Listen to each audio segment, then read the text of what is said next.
Good afternoon, everyone. I call this meeting to order. Bienvenue à la rencontre numéro 40. Welcome to meeting number 46 of the Standing House of Commons Committee on Industry and Technology.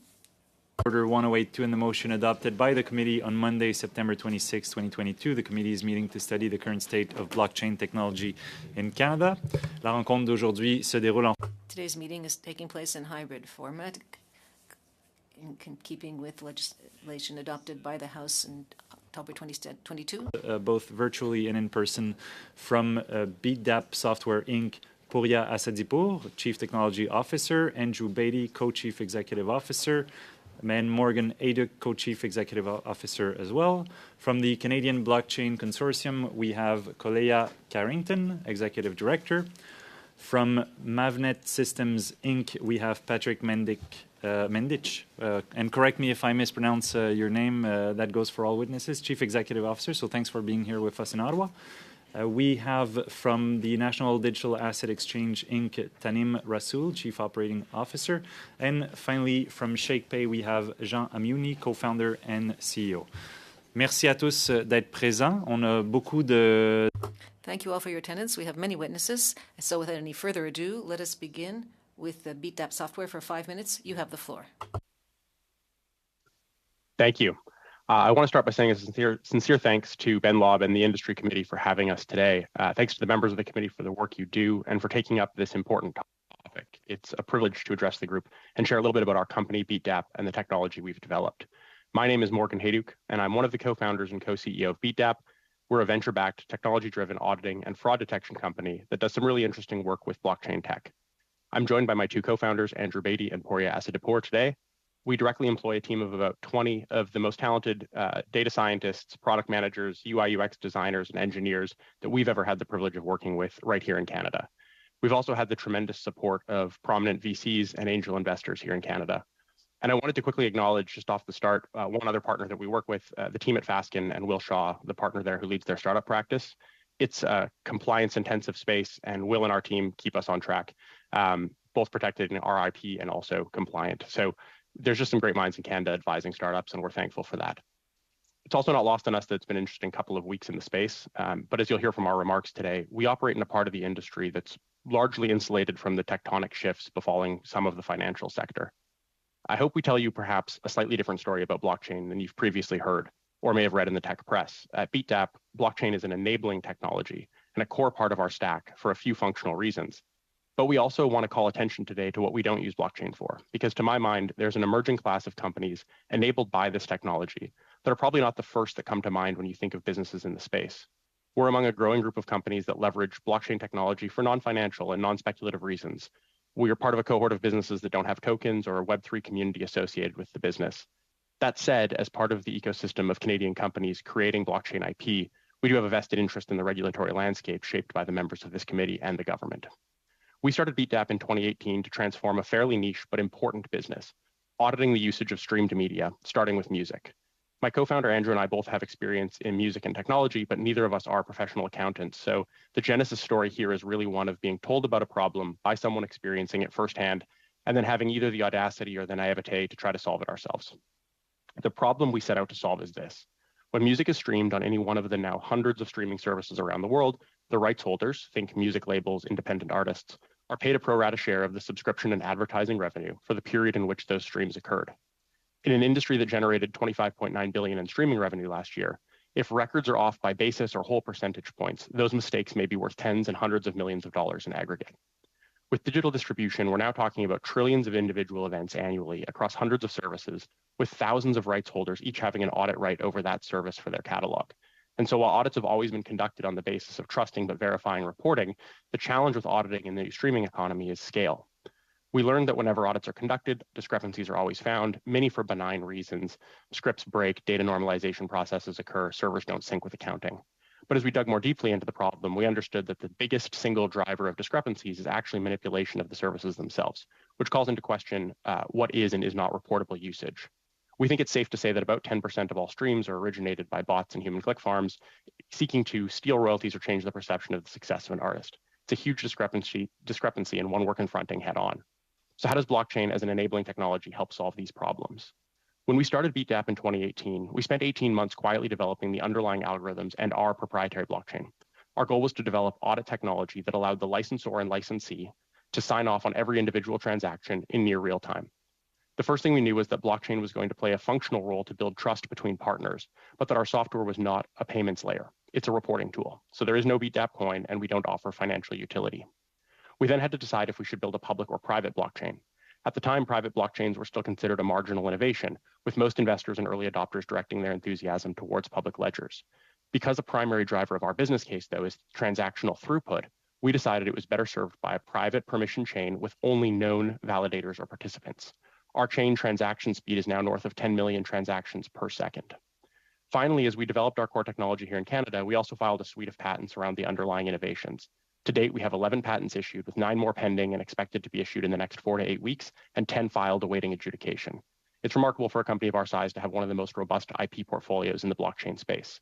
Our patents cover not only the auditing of streamed media, but also streamed video games, film, and television works. We've really yet to scratch the surface of the potential for this IP to transform accounting practices across these sectors. As a company, we're in the early innings of what is a long game.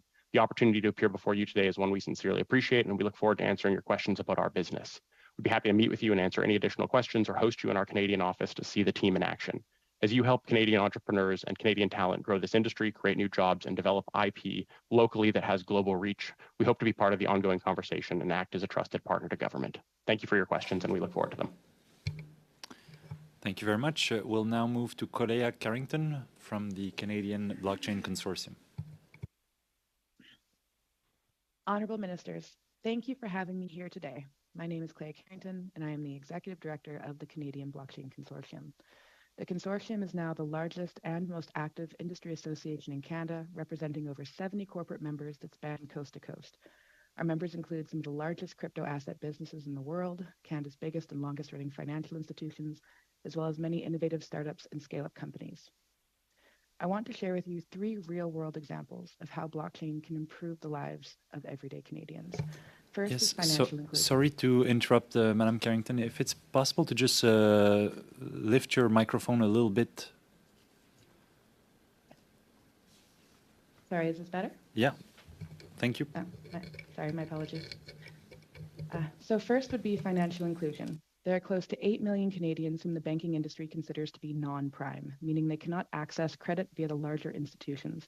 Our members provide ways for the unbanked to save, access credit, and also send their money via remittances cheaply, securely, and quickly. This is an excellent opportunity to export Canadian technology to the billions of underbanked across the world.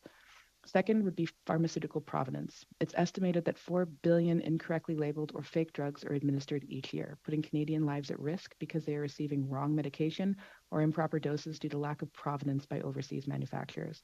By utilizing the immutable blockchain, pharmacies can verify the authenticity of pharmaceuticals they administer and even get real-time alerts directly from manufacturers for when medications expire or become available.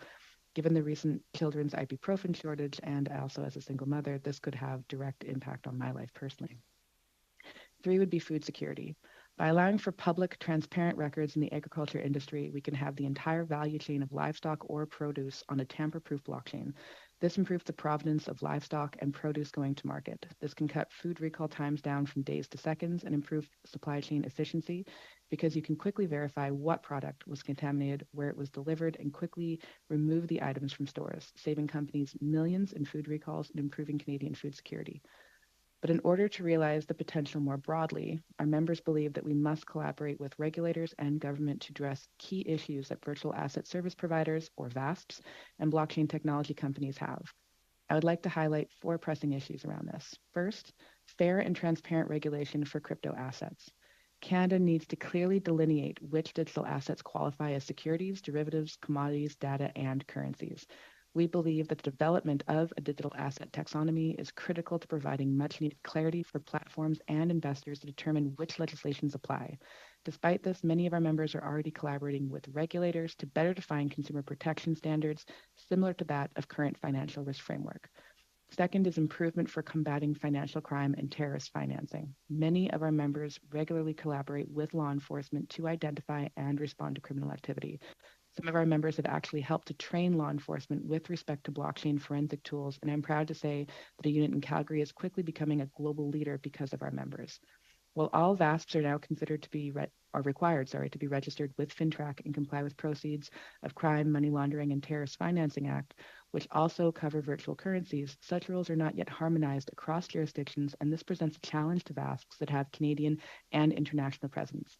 We encourage the government to work with our other countries to harmonize these regulations. Third is investor protection against fraud and illegal securities. Many of our members regularly collaborate with law enforcement and Canadian securities regulators to identify fraud and provide better risk disclosures to users. Given the pace at which the technology evolves and bad actors exploit it, admittedly, there is more to do. But we believe that we should improve our consumer disclosures both for VASPs and in traditional finance so there's easier to understand and Canadians can make informed decisions instead of critical disclosures being buried in terms and conditions. Fourth, strong standards for cybersecurity, crypto custody, insurance, and proof of solvency. Crypto asset exchanges and custodians with poor storage policies are a major vector for cyber attacks, misappropriation of funds, theft, or fraud. There's a very apparent with the recent FTX bankruptcy filing. Standardizing requirements and enabling adequate insurance coverage for cybersecurity and crypto asset custody would be beneficial, while many exchanges exploring a proof of reserve attestation model, such as Binance, which leverage cryptographic proofs on-chain verification. Finally, a word about the crypto mining industry. Many people criticize Bitcoin for having such a large energy footprint. However, because Bitcoin mining can happen anywhere, miners will find the lowest cost power possible, and a large portion of mining is currently run on hydropower that would otherwise go unused. Bitcoin mining also supports the development of new renewable energy projects, and miners can act as a buyer of last resort on variable power production like wind or solar. Because mining equipment can be shut off quickly without damage, Bitcoin mining operations can also sell their power back to the grid at peak times, making the grid more flexible and robust. So thank you, Mr. Chair, for the opportunity to speak today, and I look forward for your questions. Thank you very much. We'll now turn to Mavnet Systems, Mr. Mandik. I'm the CEO of Mavnet Systems, Inc. We're a company that develops digital products in different industries, media, in financial services, and also in supply chain. And I know that some witnesses in previous sessions, or most of them, have talked about the applications of blockchain to financial services. So today I'd like to talk about the applications of blockchain specifically to energy and resources. As we all know, this is a critical industry for Canada. So for about 3 years now, we've been working together in the oil and gas industry with the U.S. Department of Homeland Security, and about 10 to 12 different organizations in the oil industry from Canada in the U.S. to support the customs clearance between U.S. and Canada, make it frictionless, and make it so to help both the industry and the government. I can get into details through the questions later on. When it comes to the steel industry, we just finished a pilot together with the Canadian government and also ArcelorMittal, Dofasco, and Tenaris for the traceability of steel, and also so the proof of origin and proof of environmental footprint. And so what is the problem with industries that rely in supply chain today? So the big problem is that we're still largely paper-based, right? So even though organizations here in Canada and abroad have spent millions of dollars digitalizing their companies, the moment that I'm exchanging information with the next organization down the supply chain, I sent an email or I sent a PDF, or if I'm lucky, I'm going to send an Excel file, right? So all that digitalization just simply goes out of the window. And so, and the reason is because we're treating products that live in a supply chain that span across different organizational boundaries, right?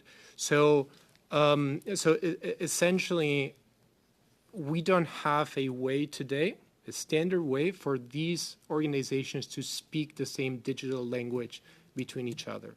And that's why we revert to the minimum common denominator, which is paper or near paper formats like PDFs, like emails. And so what can we do about it? And how can blockchain help in this situation? So in 2015, there was a group called IIW, the Internet Identity Workshop, that started looking at how to use blockchain for the purposes of identity. And they planted the seed to what is now a W3C standard called verifiable credentials and decentralized IDs, which essentially allow us to create cryptographically verifiable assertions about individuals, about organizations, and about products.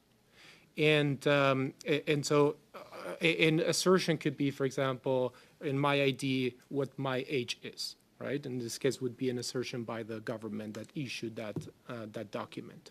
And so this is applied today for products in the supply chain in a way that I'm able to have real-time information about specific products that go through a supply chain in a way that this information is interoperable. And that's the key word, interoperability. Interoperability between organizations, interoperability between technology providers, and interoperability between data standards used at each of these separate organizations. So this is essentially the basis that can allow us to create what it's called Industry 4.0.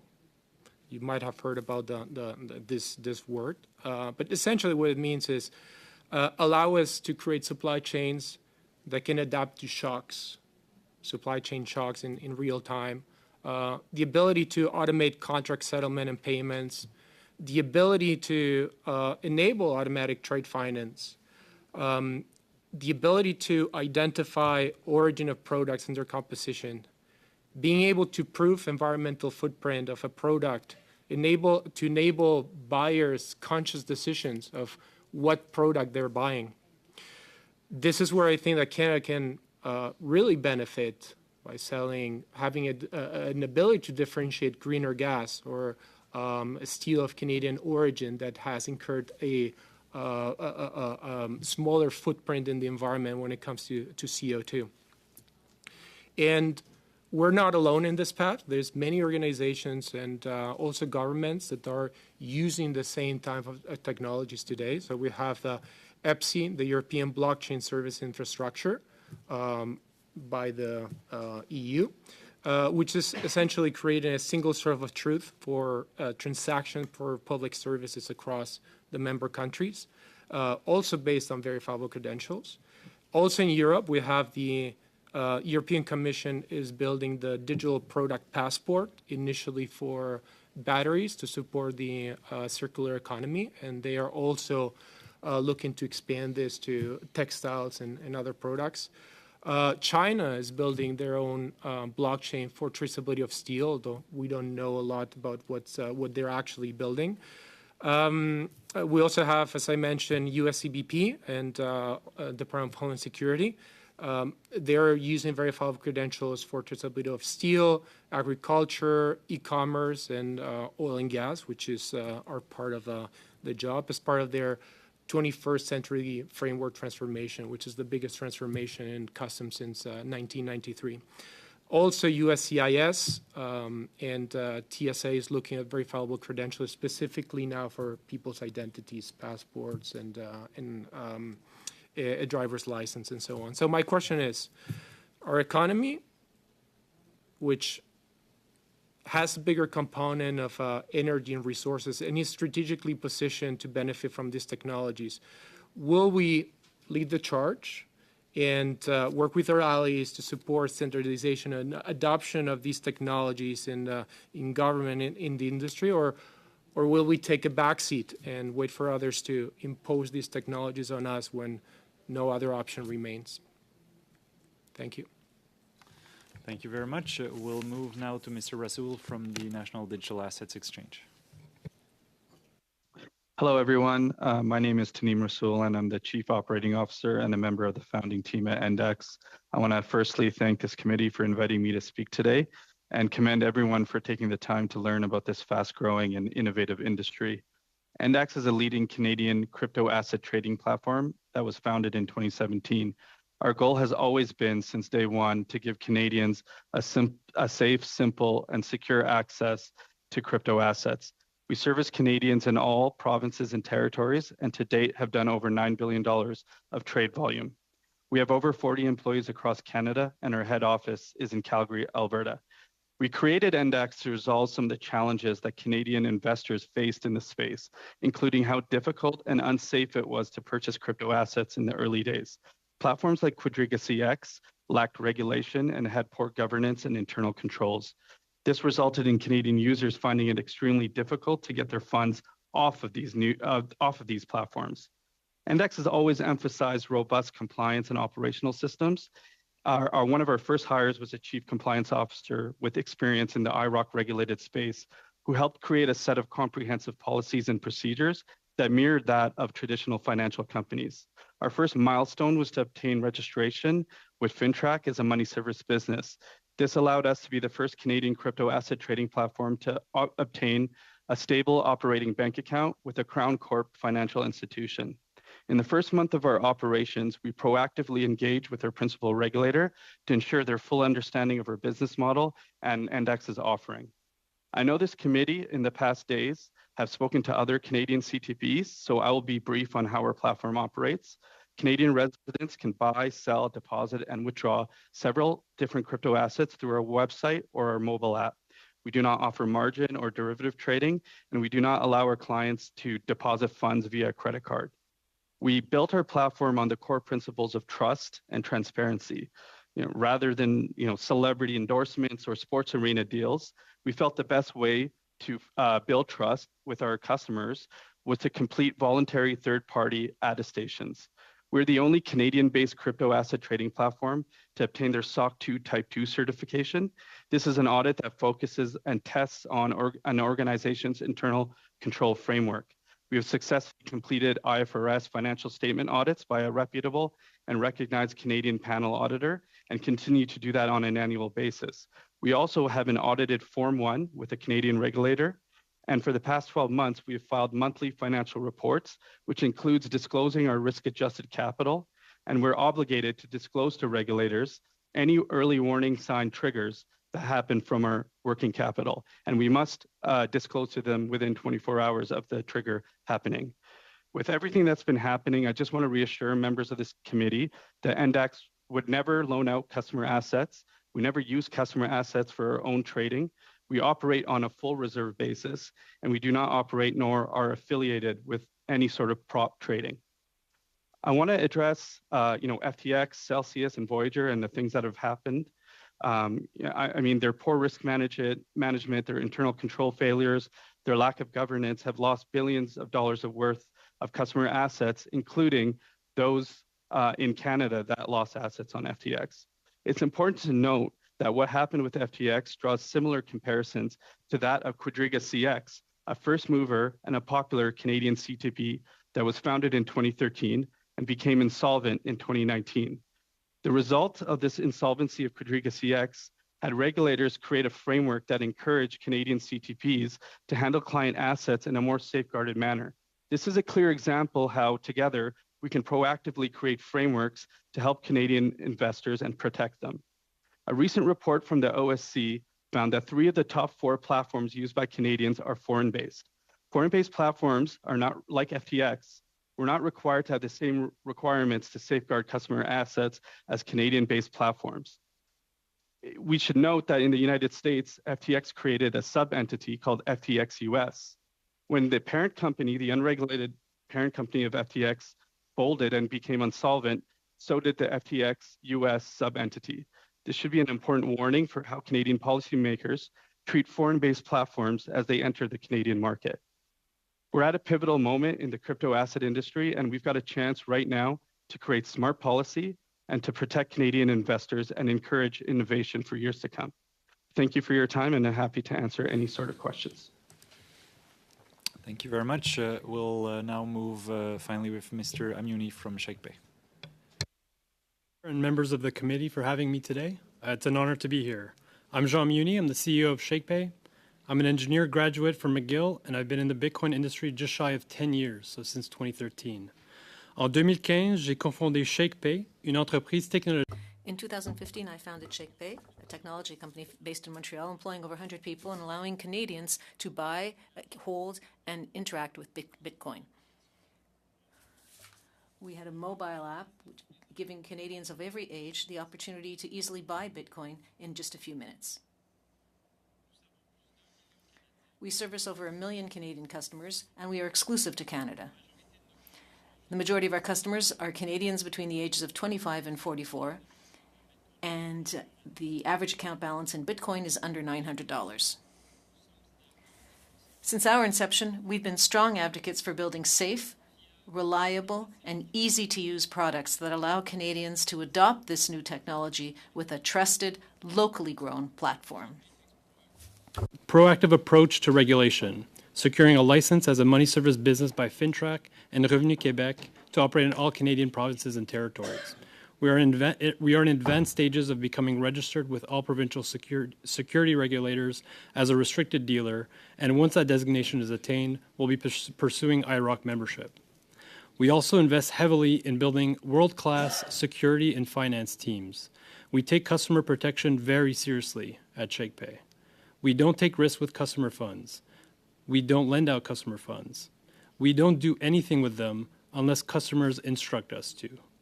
All customer funds are held one-to-one and in trust with Canadian financial institutions and leading cryptocurrency custodians. Since this committee today is talking about blockchain, I want to briefly discuss its pros and cons. The blockchain is a shared database, a way to store data. In comparison to most databases, blockchains are slower, more expensive, and more complex to use. They are not a panacea, and therefore not everything should be built on them. In what context, then, are blockchains useful?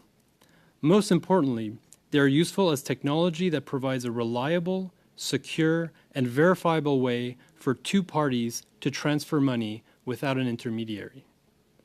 Blockchains can be thought of as a public good, always available and available to everyone. For example, the Bitcoin blockchain has had a 100% operating uptime since 2014 and is available to use by anyone with an internet connection. Many blockchain projects are led by individuals or entities who are often venture-backed and profit-driven. In contrast, Bitcoin has no CEO, nor is it run by a company. By design, it has a fixed supply of 21 million coins, and no one can create more of them. That is why Bitcoin is unique. Mon père est originaire du Liban. My father's from Lebanon, a country where the banking system is not nearly as robust as what we have here in Canada.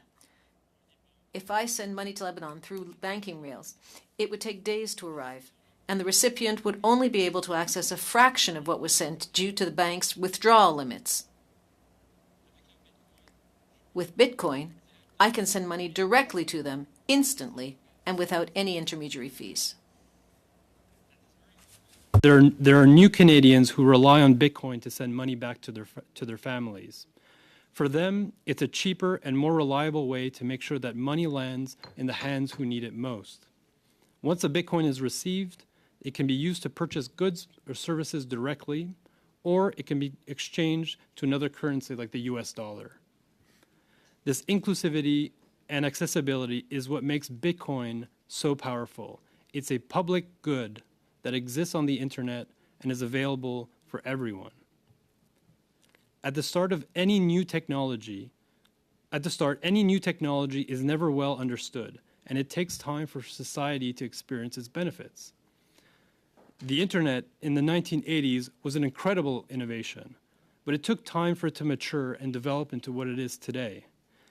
Because industry and government worked hand in hand to create a framework to allow the internet to grow and benefit all Canadians, It has now become a public good that provides fast, reliable, and a cheap way to communicate remotely.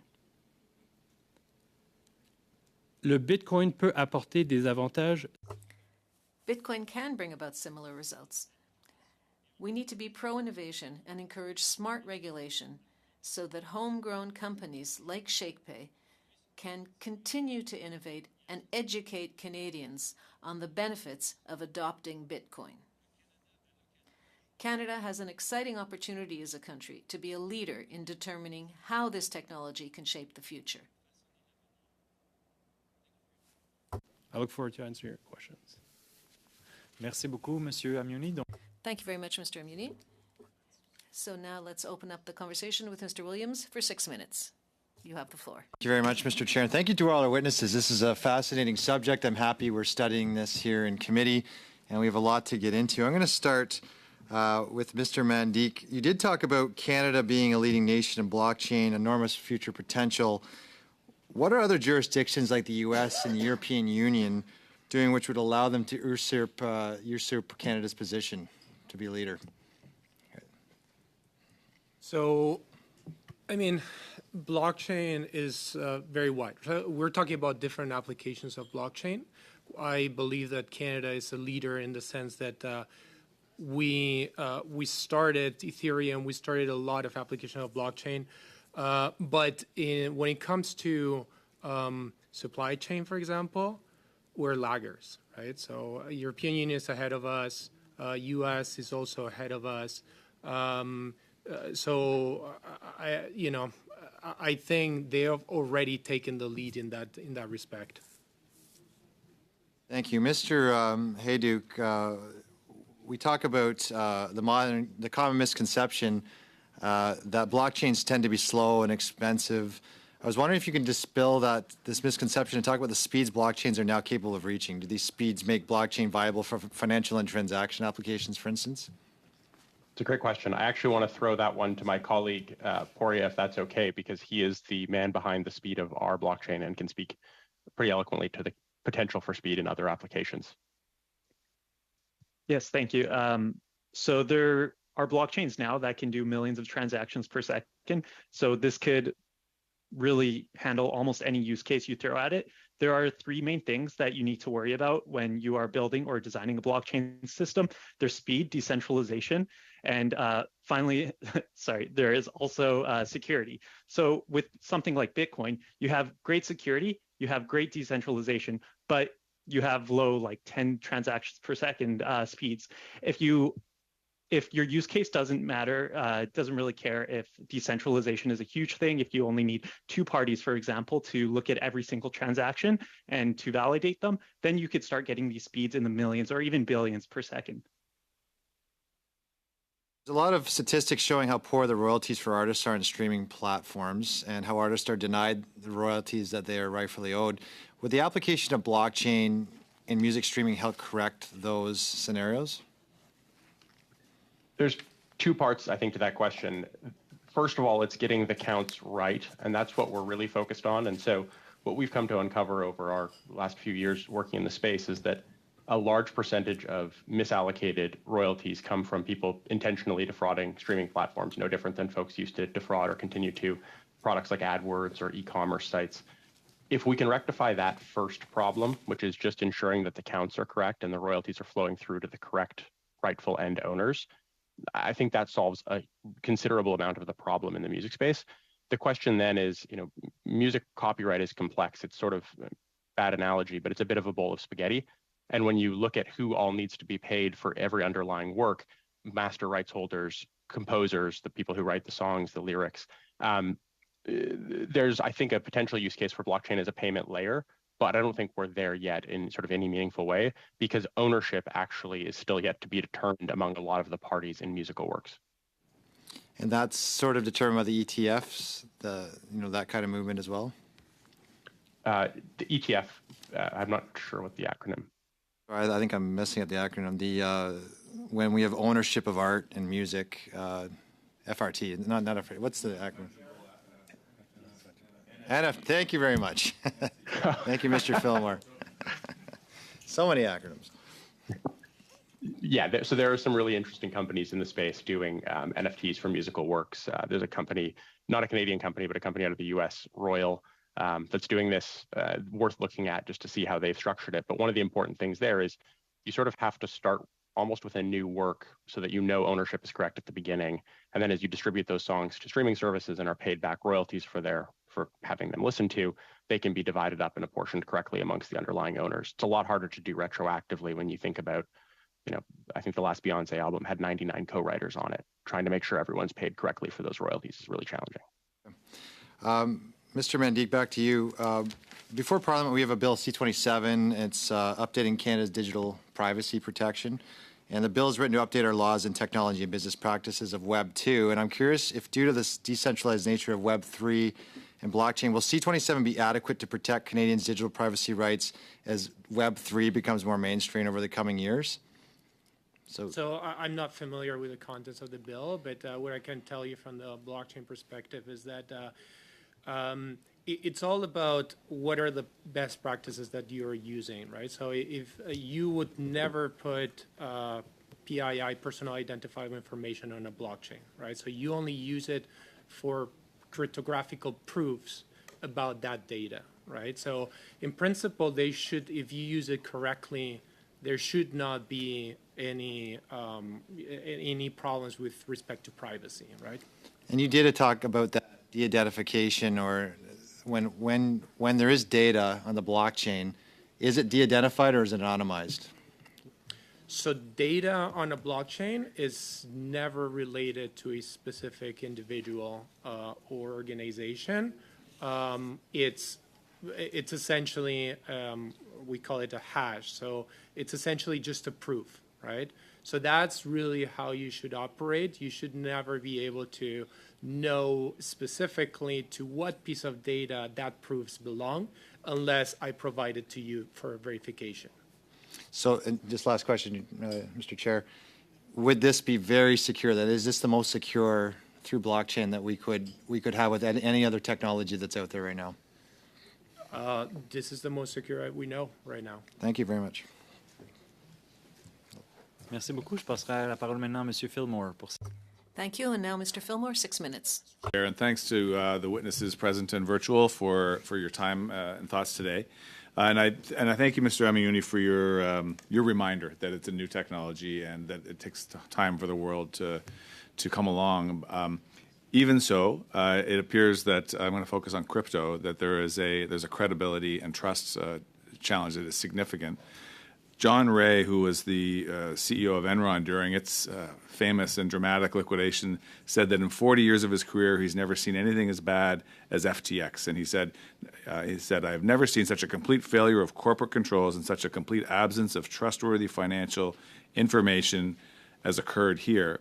And in fact, people have lost over $2 trillion from crypto in the past year. Bitcoin went from 68,000 to 21,000. And we have some colleagues in the House of Commons suggesting that Bitcoin could be used to opt out of inflation by putting their savings into such a volatile currency. It seems very irresponsible. I want to direct my questions, if I could, to the consortium and to NDEX. How is it that you think Canadians can trust cryptocurrency when the second largest exchange was essentially a fraud operation that collapsed within days? And what are your thoughts on the current state of the credibility of the industry? Well, I would like to start by saying that FTX is fraudulent. Like they don't represent the Canadian cryptocurrency industry. They don't represent any of the exchanges we currently have in Canada. They were poor governance and fraud from the get-go. It would be good to separate that there are fraudulent entities such as, Enron, as you had stated, out there, and then there are good actors working towards clear regulation. In the cryptocurrency industry, especially in Canada, members that we have like NDAX and others have been working very closely with regulators from the failing of groups like Quadriga, as well as Einstein in Canada. This happened many years ago, and based on that, our Canadian regulators came in, and we've been working very closely with them, with law enforcement, with IROC, with OSIF, 4 years to make sure that Canada does have not only the strongest regulations, but we have safeguarded and made sure that consumers are protected.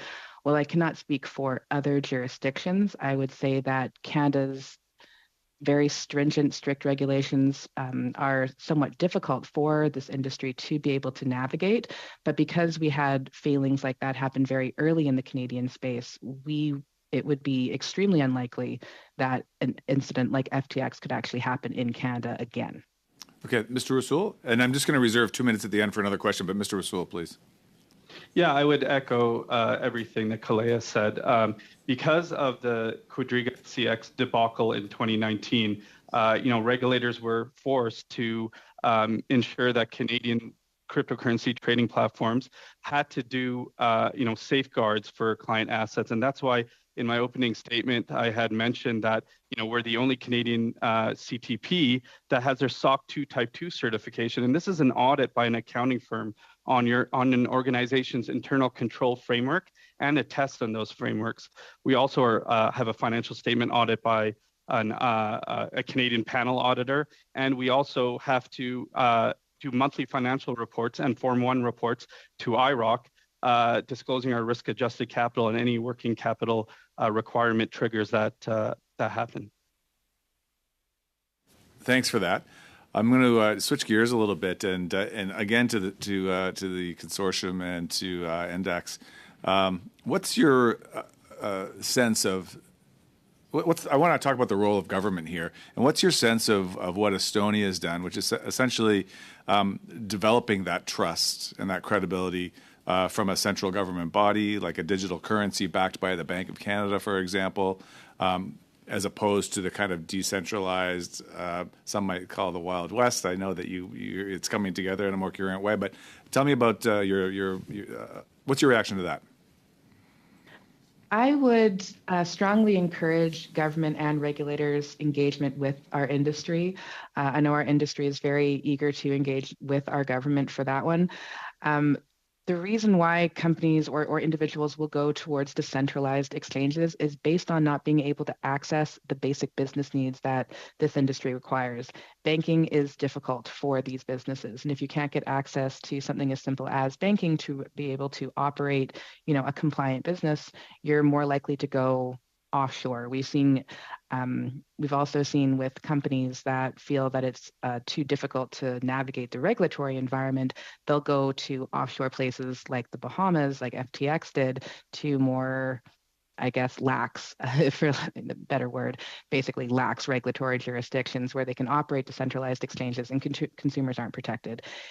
In Canada, with our members, we would like to see government get engaged. We would like to see government advocate for better access to banking, for very clear regulatory processes to allow for these companies to make sure that they are registered with IROC and FINTRAC and can serve Canadians in a safe and compliant manner. Thanks. Mr. Rasool. So for CBDCs, I think central banks around the world are understanding that the benefits of how they can bring the dollar onto the blockchain. And so with the popularity of crypto and stable coins, they really see that money needs to evolve. And so CBDC transactions can speed up and secure payments between people and institutions, banks and businesses. It can be convertible, low cost, secure, flexible, and scalable. This has to be done with participation between industry, between Canadian citizens, and the central and the Bank of Canada. And as early as 2018, we've spoke to the Bank of Canada about CBDCs, and we continue to engage with the Bank of Canada to help in any way we can to understand the CBDC space. Okay, thank you. I'll end on a positive note if there's 30 seconds. Maybe it's a question for BeatDAP, but maybe what are some of the success stories where blockchain is actually bringing value and the positive side of all this? Andrew, do you want that one? On a personal note, I've managed crypto through 3 downturns, so this is my 4th experience. And in 2018, my portfolio was down 90%, and everyone would say, sell, sell, sell, you've lost all this money. but I didn't actually lose because I didn't sell. So when I rebalanced as the next bull run came, I was actually up 900%. I know that wasn't your question, but I think part of the answer is knowing what the market does, just like anyone who's trading in a sophisticated way or investing, and knowing when you should pull and when you should double down. So I'd say that's materially changed my life in a positive way, having managed Bitcoin since 2011. And on the practical application side, one of the most amazing things we see is how it affects like drugs, pharmacies, making sure the authenticity of drugs is correct. Or in the DoD context, where is the supply coming from? Are the manufacturers actually delivering the correct parts and goods? And if something malfunctions, where are all the other parts that need to be replaced immediately? That has no actual cryptocurrency impact. It has no sort of consumer application, but can transform an entire sector in a positive way and save lives. Thank you. Thank you very much. So, je passerai maintenant la parole à Monsieur Trudel pour 6 minutes. And now over to Mr. Trudel for 6 minutes. Thank you, Chair. Well, this is all extremely interesting. Thank you very much, ladies and gentlemen, for being here. Mr. Idjuk, I'd like to have some additional information for a question that was asked earlier about music streaming and sites such as Apple Music, Prime, Spotify, etc.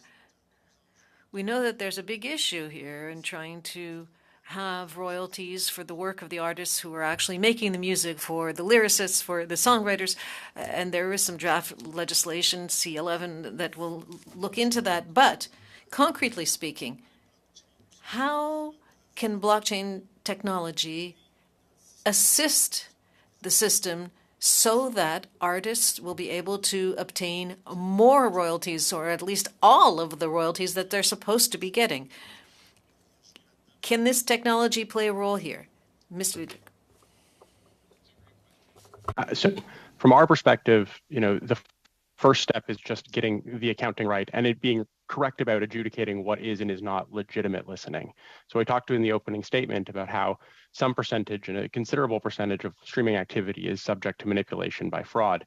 The first step to making sure that every artist who's trying to earn a living with their music through their art is getting paid correctly is eliminating that from the system. And this is sort of boring enterprise application of blockchain, but I think that might be a different story than is often told. Just getting the counts right, something as simple as that, and having both parties agree is a really critical part of making sure everyone downstream from the service itself is paid correctly. Then adjudicating for fraud, another really important, very boring, almost imperceptible to most consumers, but affects the pocketbooks of the artists who are paid. So that's where I would start. I mean, I think the platforms themselves work really hard on this, and the labels and independent labels and major labels care deeply about it. Obviously, it's their business. But I think independent artists and just all the folks who make a living in music but aren't the musicians themselves care deeply about us getting this stuff right too. And that's the animating ethos of our business, is getting the foundational accounting right so that everyone who's doing things the right way is paid correctly. Merci. Thank you. Again, for you, Mr. Haydick.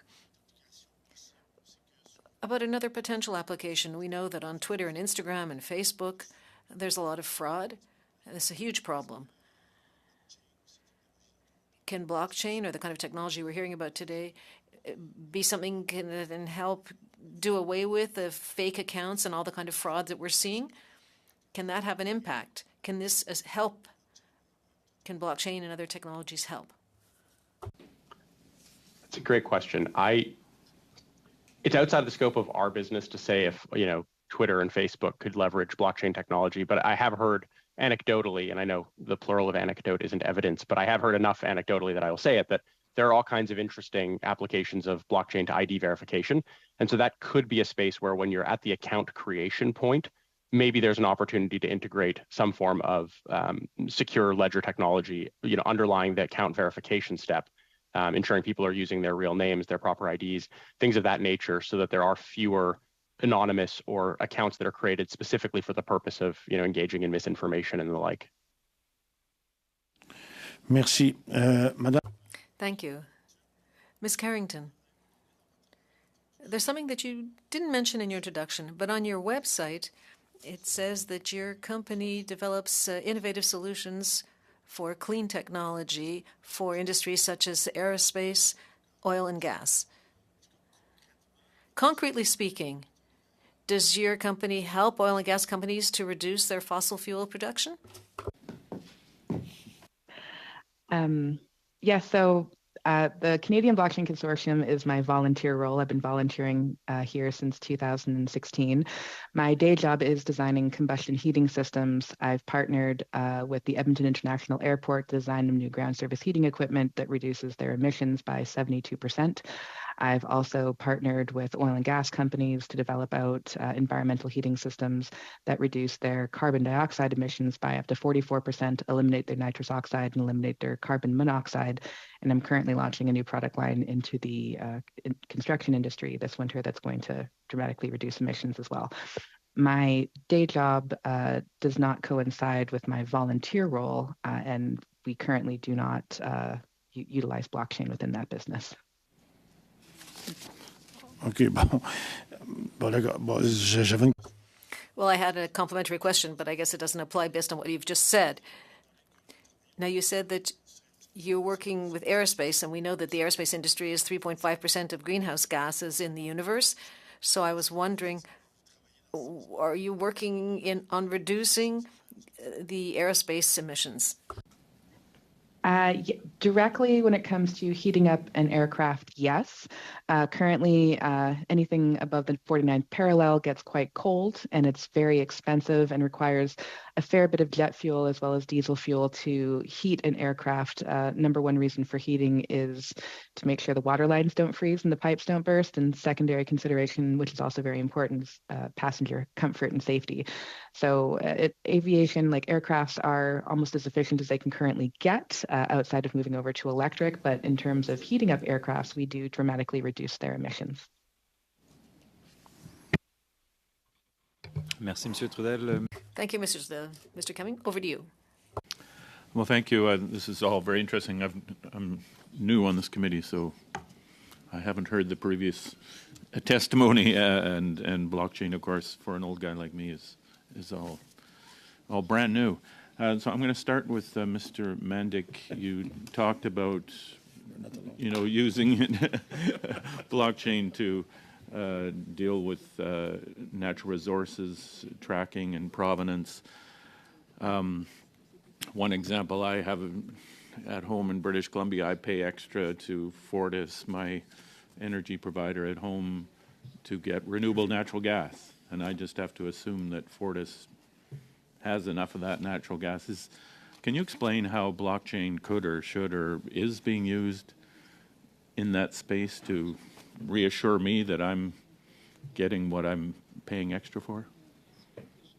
Absolutely. So essentially what we're doing with blockchain and blockchain-related technologies is creating a single source of truth, right? So as I mentioned at the beginning, currently each organization has their own balances, right, of what they sold and what they bought, but each one is keeping that information in a completely separate system, right? So if you really want to know if someone is tricking the system, you have to go back one by one and make sure that everyone is telling you the truth, right? So if you have a single source of truth, then you automatically are going to know if the balances don't add up, right? So if you're selling more renewable energy than has been produced, right, this is going to show, right? And so we were working a couple of years ago with a Chilean electricity regulator to solve exactly that problem, right? Of them having more RECs than the actual renewable energy that was created. And just related to that, and maybe just to expand on what you just said, I was at a G20 meeting in Argentina in 2018 where they were discussing the future of energy and how we can move to that clean energy future. And up on the screen, one of the sort of positive things they were looking at just said blockchain. They didn't really discuss it much, but is this the kind of thing that if companies are producing clean energy, say clean electricity through hydro versus coal, customers and governments and industry can track this somehow to make sure that they're getting, is that, and I'm still kind of mystified how. Absolutely. So think about, there's many layers when it comes to a solution for that, right? So it's not just blockchain. You'll also add the revolving credentials I mentioned before. But essentially, yes, you're solving that problem. Well, because you're essentially keeping a accounting record of what has been produced and what has been consumed, right? And so in the steel industry, for example, the concept is that you're creating a passport for a product, right? And everything that happens to that product across the value chain, you get a stamp. That stamp can be, well, this product had a transformation, or it could be this product incurred so much CO2 along the journey, right? And so at the end of the journey, you calculate, you add all the CO2 stamps, and you have the actual CO2 emissions per product, which is different than what we're measuring right now, which is per industrial facility, which as a consumer doesn't tell me anything, right? As a consumer, I want to know that what I'm consuming, what's the impact of that product for my business, right? How much time do I have, Mr.? 2 minutes. 2 minutes. Okay, I'll turn to Ms. Carrington. Just continue with the energy theme here. You mentioned, some of the concerns that many people have about blockchain technology and certainly about Bitcoin. And pardon me if I confuse some of these things. And that is the amount of energy consumption. We've heard various, that cryptocurrency mining takes up as much energy as, a mid-sized country, whether it's Argentina or Finland or Greece. I've heard various examples. And it's my understanding that kind of by the way cryptocurrency is produced, that amount of energy tends to increase, sort of just by law almost. And I have cryptocurrency mining operations in my riding because we have cheap electricity there. It's hydro, but it's electricity, and we are facing a future where we will have to have 2 or 3 times as much electricity available in British Columbia or Canada than we do now. And I'm just wondering how we can square that circle with a burgeoning blockchain or cryptocurrency industry.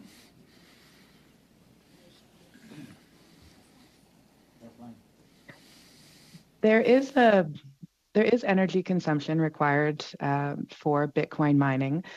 The importance of it is Bitcoin is considered by many in our group and others as a form of sound money, and it's considered the soundest money the world has potentially ever seen.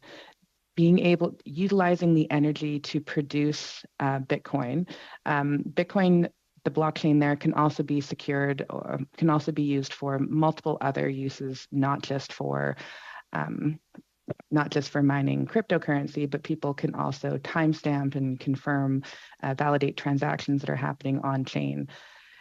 Bitcoin right now is, I think, 86% used on renewables. A lot of it's used off hydroelectric energy that otherwise wouldn't currently be used.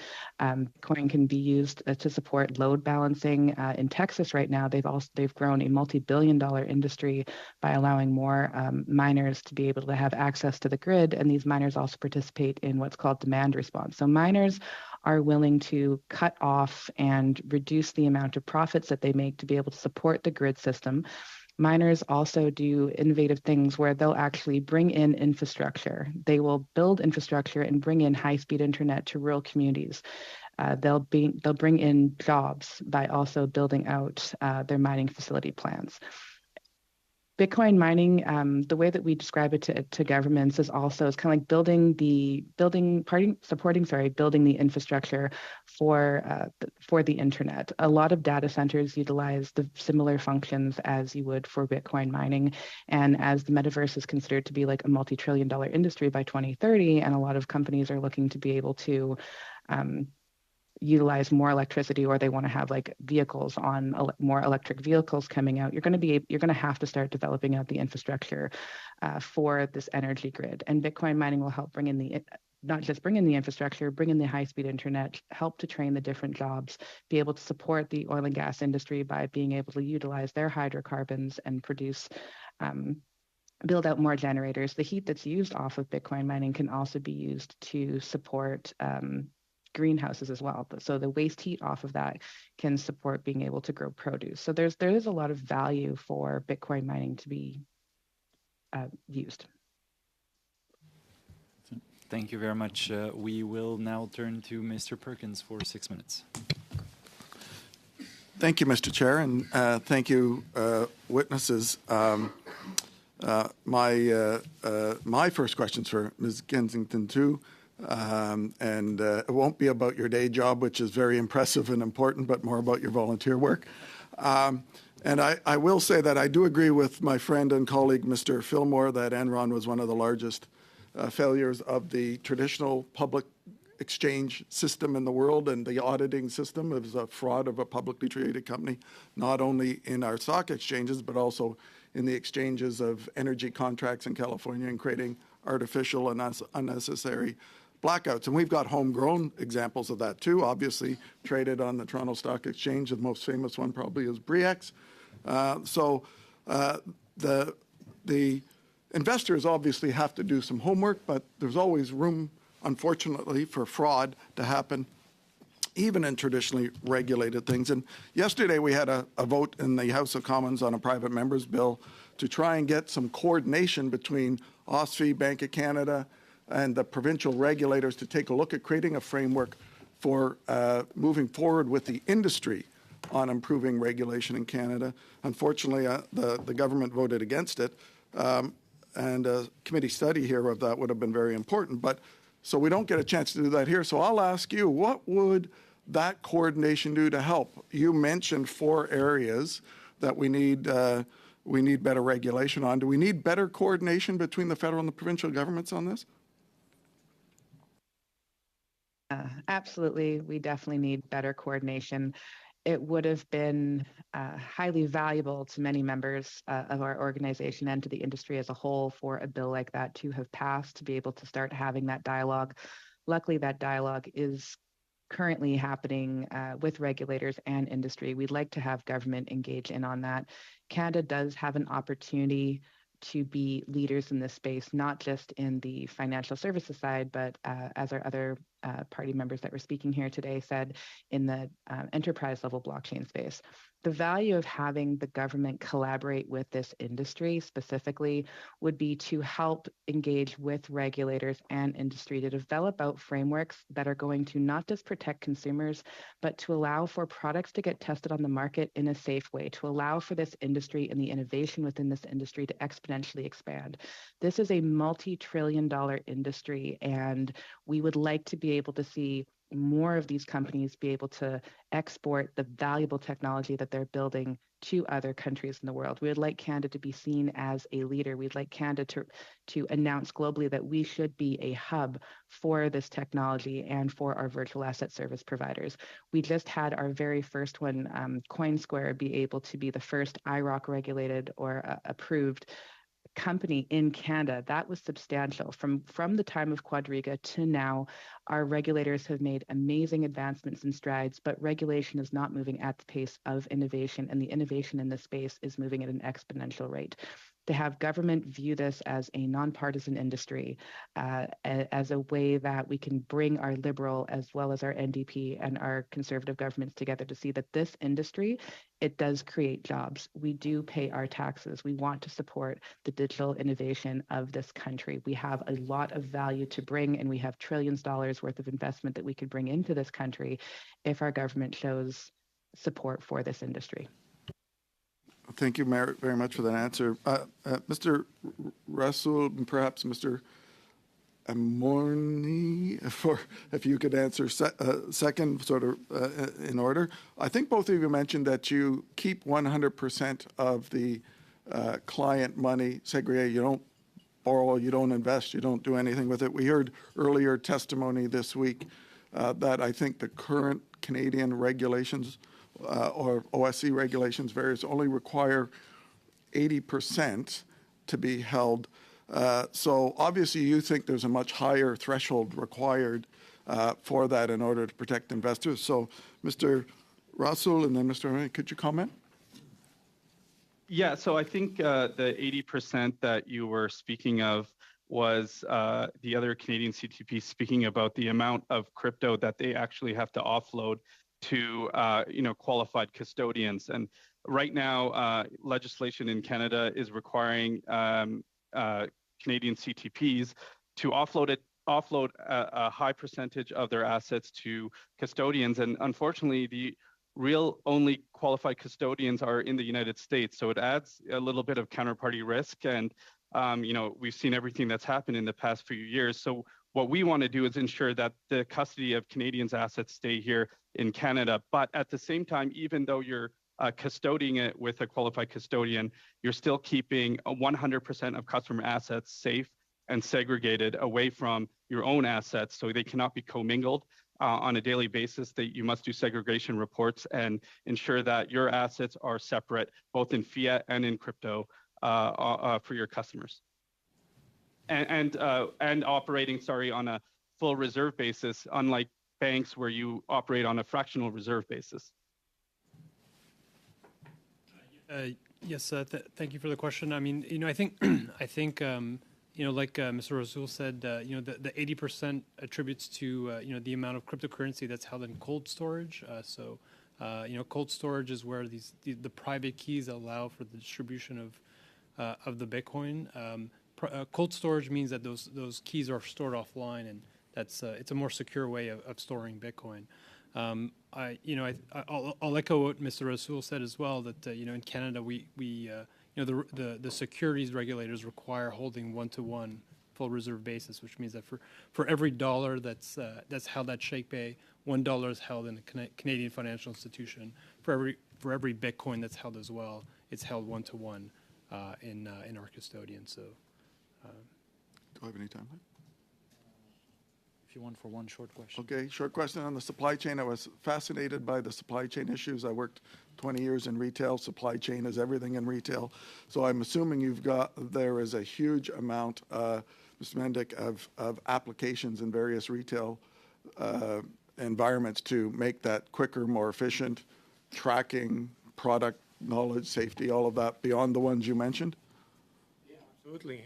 I mean, the space is very broad, right? So now the challenge, and that's where the government, should step in, is to, at the end of the day, it's network effects, right? So the first telephone, if you only have one telephone, it has no value. 2 telephones has more value, and then it increases exponentially, right? So it's all about adoption, and that's why we're betting on open standards, right? And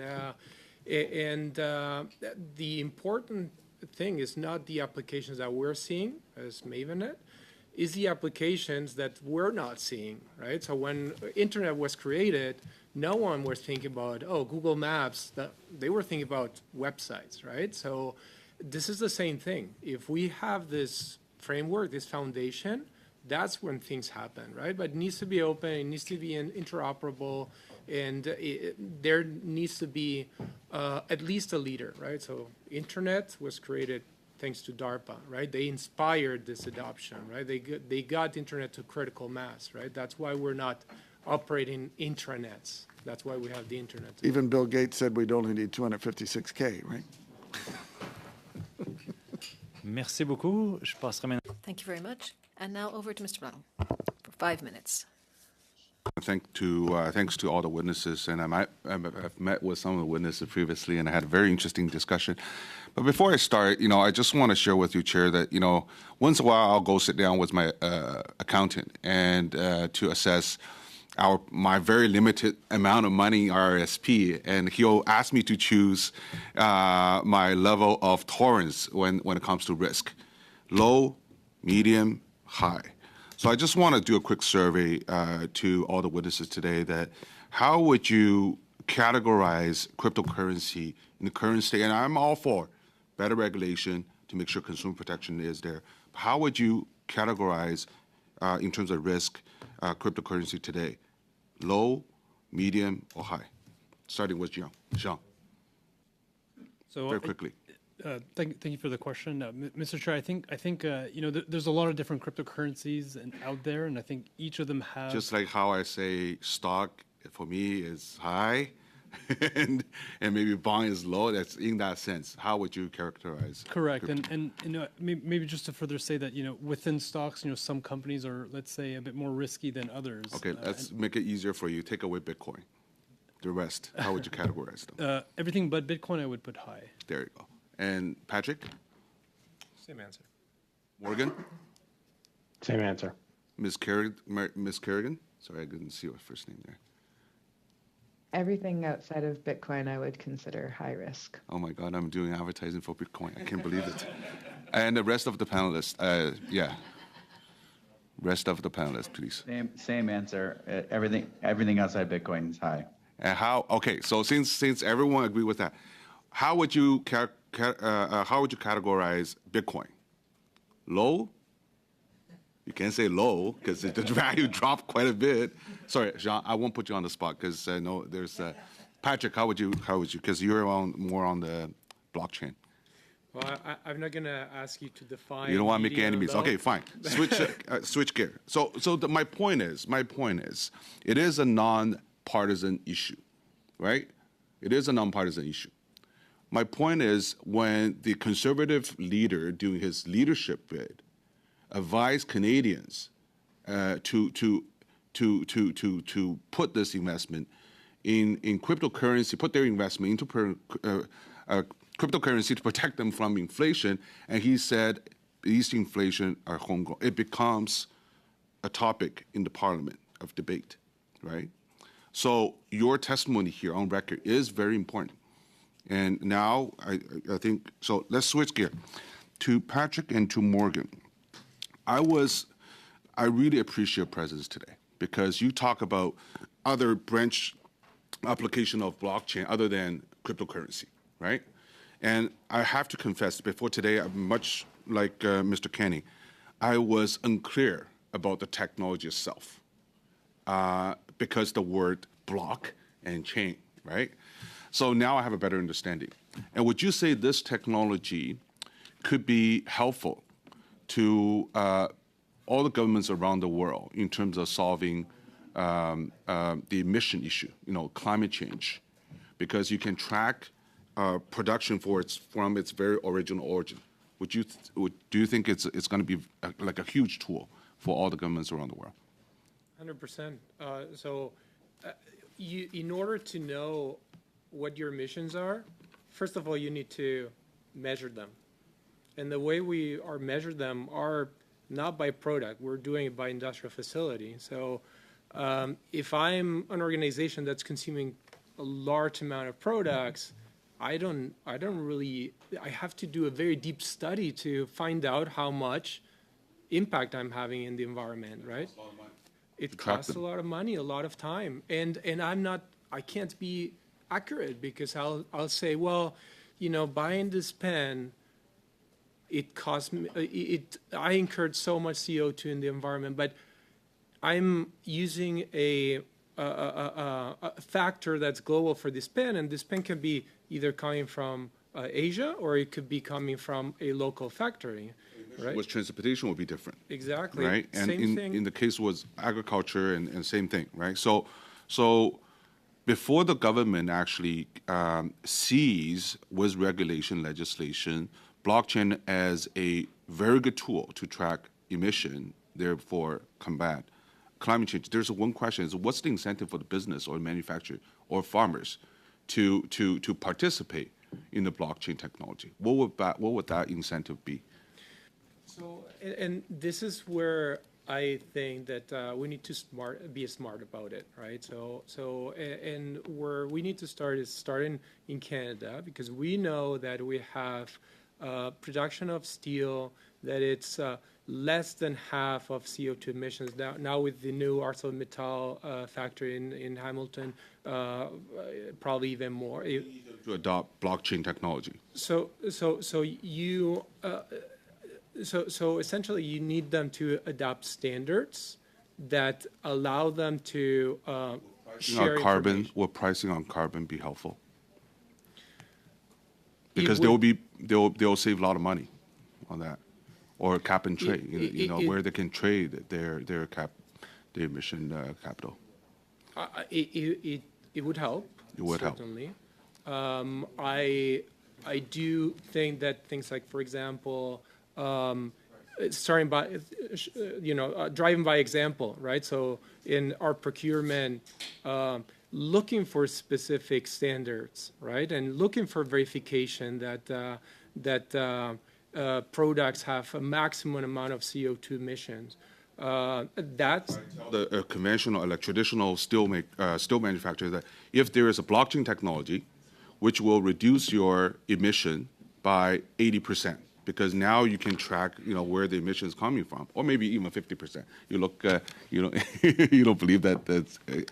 And the incentive is that therefore you'll pay less price on carbon with your production. Do you think that would be a right incentive? Yeah, so I'm going to give you an example, but it's very real, right? So on a steel mill that uses gas, in order to calculate your emissions, you use a global factor for how much CO2 emissions I'm incurring by burning this gas, right?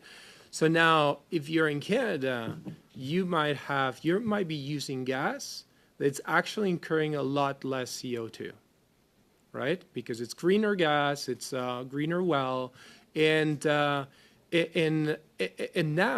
if I know it, if I can track where that gas is coming from, then I can go and say, well, actually, my company wasn't that as bad to the environment as I thought it was, right?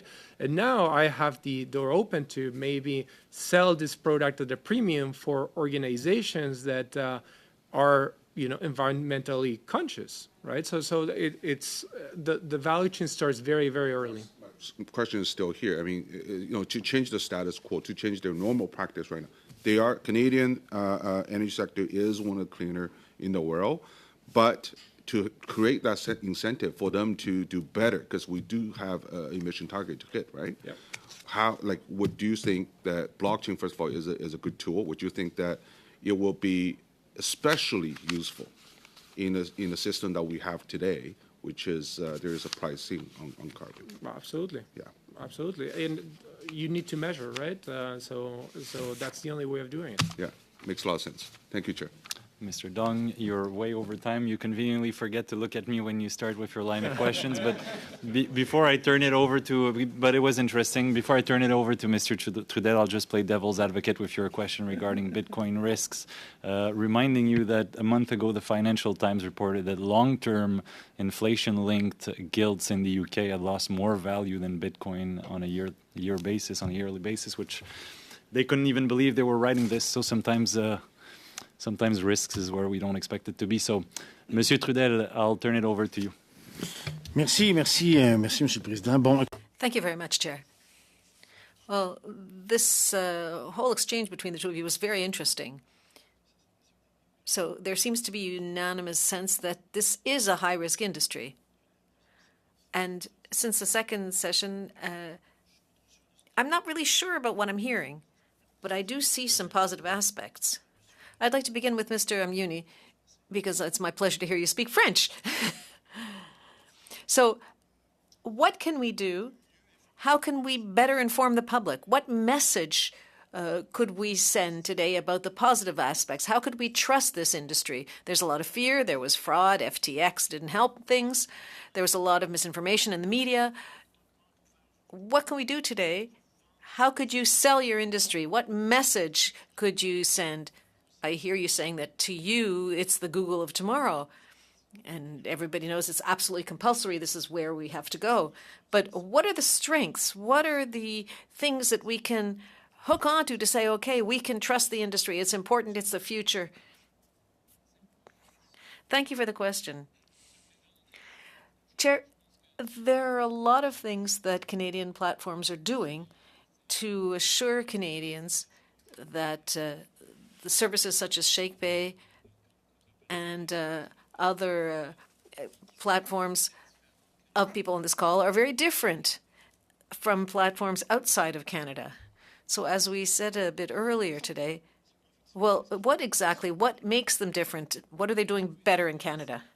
Well, here, the Canadian platforms have to hold the customer funds one-to-one. So for every dollar that consumers have in our platform, we have to have exactly $1 held in the accounts for the users. For every Bitcoin, we have to have 1 Bitcoin held for the users.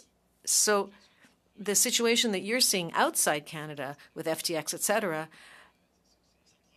so that couldn't happen here? Well, the steps that the platforms here in Canada have to operate under are such that the risk is much, much lower with Canadian platforms. So what can you say to me to say, yes, Mr. Trudel, you should invest in this, it's important? What major gain can I get from this? Look, I don't give any financial advice, but I think that Bitcoin totality is not just about money. It's not just an investment. As I mentioned briefly a few minutes ago, Bitcoin is really a public good. It makes it possible for anybody to be able to use a phone to transfer money anywhere in the world. So just as the internet made it possible to virtually communicate, before the internet, you had to send a message by the mail and it could take weeks to cross the ocean. Well, there was also a telegram. Yes, exactly. But with the internet, this has given us email and a social network, so it means that we can communicate instantaneously anywhere in the world. This really it changes. It doesn't really matter what country you're in. So Bitcoin is really that kind of public good that makes it possible for anybody who's got a phone to always be able to access a platform by which money can be transferred from one person to the next without cost, without paying an intermediary. It's really direct, just like email. Mr. Manders, could I ask you the same question? How would you sell your industry right now to Canadians? What's the positive side? What's the biggest pro that you can see today? How does this set it apart from the banking industry? Important thing to recognize here is that we're very focused on the word blockchain technology, and we should be focused on the use cases and the implications and the impacts and what we have to gain, right? So in our case with NeoFlow, with indeed the oil and gas industry, just by implementing this for customs, we're saving the industry north of $100 million, right? And just in tariffs. Because it's so hard to prove origination, just because of the amount of paperwork. Mm-hmm. And that's not including back office work that could be, if you think about digitalizing everything, it's billions of dollars, right? So if we, instead of using paper, everything was digital, if every communication between organizations was digital, we would be saving millions of dollars. We would have supply chains that adapt automatically. We would have the ability to know for certain that a product is Canadian and it's not dumping from other countries, right? So it's very, very powerful. But in order to do that, we need to get to critical mass of adoption, right? And that's where we should be focusing on. Merci beaucoup, Monsieur Trudel. Thank you, Mr. Trudel. You have used twice your time, but we may have a chance to get back to you. Mr. Cummings.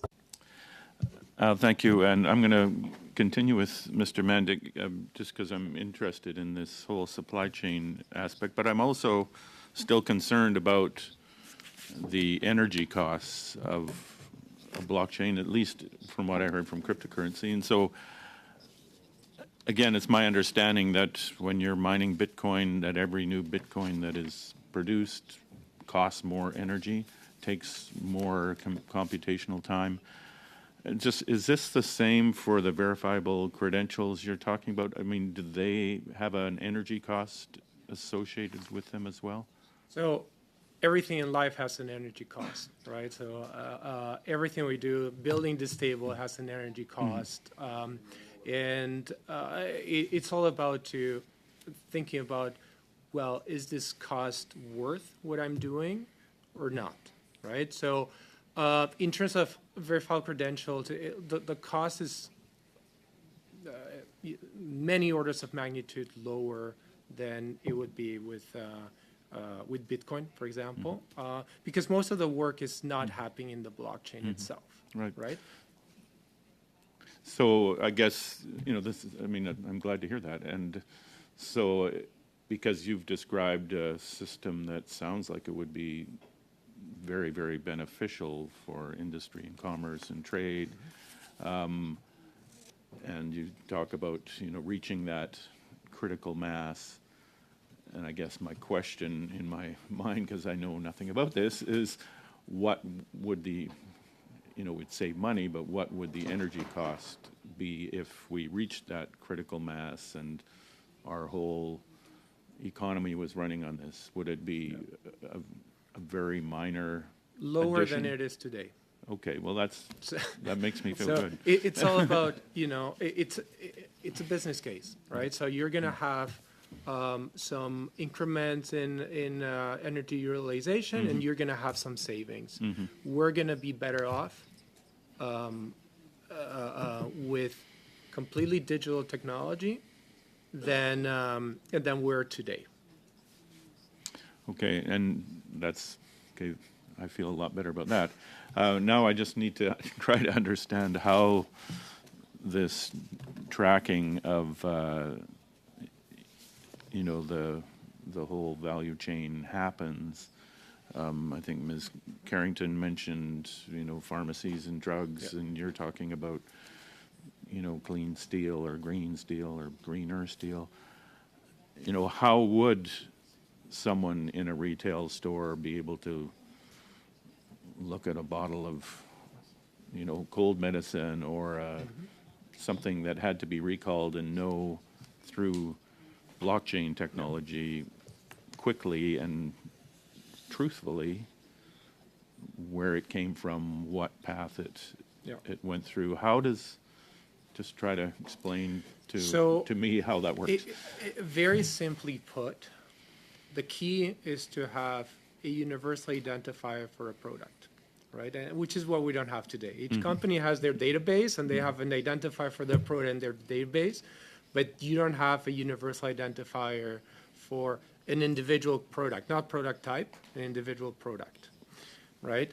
So once you have that, you've solved the problem. Now, in order to have that, what you need to do is to be able to have the digital history of the product and the composition of the product, right? And that's built with what I mentioned before, with these digital assertions that you containerize into what is called verifiable credentials. And they use other standards from GS1, and now this is also being standardized in other standardization bodies like IETF. But essentially, it's just that. And depending on the type of product, you might want to just have organizations report on these products, or you want to have also inspectors verify and certify and sign off on those products, right? So there's many layers, but the higher level is just universal identifier and having a digital history of that product, that it's interoperable, that anyone can read independently of the technology stack they use. Okay, thank you. Merci beaucoup, Monsieur Généreux. Thank you very much, Mr. Généreux. Merci, Monsieur le Président. Merci. Thank you, Chair, and thanks to all the witnesses.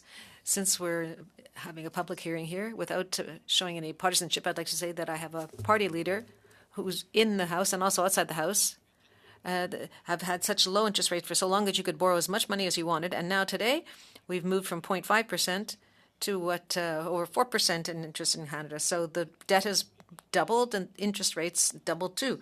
So this being said, I'm very interested in what I'm learning today. Ms. Carrington, is your association in a position to give the members and who are going to study this issue and the committee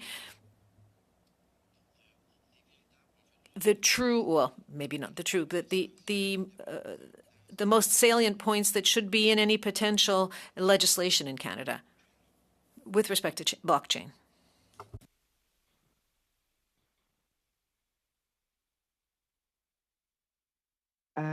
Sorry, I might need just slightly more clarification on that. So in terms of legislation around how blockchain supports, like we're talking inflation, are we asking for that one in the cryptocurrency space, or are we talking in the supply chain space? Nothing to do with inflation. I'm talking about the blockchain and what can happen, in the with bitcoins or whatever cryptocurrency as well, but also with all the other application. That's what we're actually doing here. I mean, we're trying to see what the government can put in place to secure everything that would be eventually done with blockchain or used with blockchain. I think a good step would have possibly been Bill C 249, I believe that's what it was called. Just being able to start opening up the dialogue around this industry, these conversations, these topics, being able to have better education from our industry directly to government so we can be a part of supporting any bills or legislation that can come in place for the industry. I think it's really important to note that, this industry, is not only a nonpartisan industry, but also is an industry of extreme innovation. So we're innovating in the financial service space, we're innovating in the supply chain space, in the agriculture space, we're innovating in the energy space.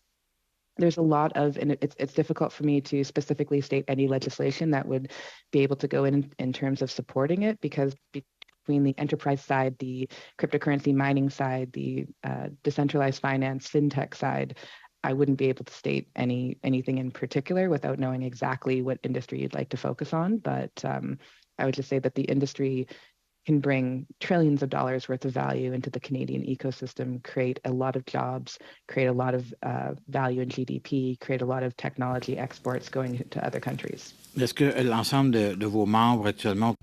And what about all of your members in Canada? There seem to be 70 of them, if I've understood correctly. They're not just in cryptocurrency. They're in every sector, if I've understood correctly. Okay. Monsieur Mandic. Mr. Mandic, I was showing you a pen just before, or we were talking about maybe there's probably 10 different components in this pen. So yes, it's a product, but there's ink, there's plastic, there's metal, there's all kinds of things in it. So the breakdown of each of the products, when you're talking about that, I was looking at my pen and I was saying... In 30 years, because we didn't, éventuellement, est-ce qu'il y aura... Is there going to be anything not in cryptocurrency, but in blockchain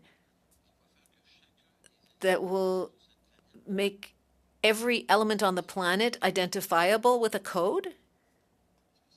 Is this something that's even conceivable? So in the future, could be. So we could get there. Now, we need to be practical, right? So when it comes to implementation... Can you come closer to your mic, please? Yep. Just to make sure that... So in the future, could be. This is very realistic. Now, we need to be practical, right? So we need to think about what's the 80-20 rule that it's going to get us there with the minimum amount of effort, right? And that depends, it's different for every industry, it's different for the different geographies across the world, right? But there is a lot of processes that happen inside factories that that compose different materials, and you won't necessarily tag everything and report everything. What about human being? a human being. Every human being can have a code, and everything as the way they move around, the way their medical, everything. I mean, well, we see that in futures, dans des films. You know, movies about the year 2100 or 2400, we're already seeing that in the movies. But is this something that, maybe we were talking about the internet before. 25 years ago, we don't have to go back 100 years in time. 25 years ago, I mean, if we're looking back 25 years ago today, we really look like a bunch of dummies. We had no idea what the internet would make possible and that it would allow for what it's allowing for today and even for tomorrow. So likewise, will every human being have their own, the 8 billion or 10 billion of human beings, so will they all have their, I don't know how you would call it, but, large question, please. I'm not quite far away, but anyway, I'm a visionary. So do I have time to respond? Briefly, if you can. Yeah. My answer is that technology is a tool, right? And it depends on how you use that tool. I don't know if the world will take us there, but we'll see in 100 years. Oui, comme j'entendais dernièrement. As I was hearing recently, we've made giant leaps in scientific progress, but sometimes the steps are not so great in the ethical and philosophical advances. So you're raising that kind of question. Ms. Lapointe. Thank you. You mentioned in your opening remarks that one of the sectors you're working with is the Canadian steel industry and how your service can track steel origins. Can your service help address the steel dumping issue? So yes, the technology can, certainly. Now it's a matter of how you're applying that technology and who is part of that technology, right? So one piece of the puzzle is that Canadian steel producers to use the technology and say, well, I can guarantee that our steel is coming from these factories and therefore is Canadian. Now, there might be other steel coming to Canada in a way that it's illicit, right?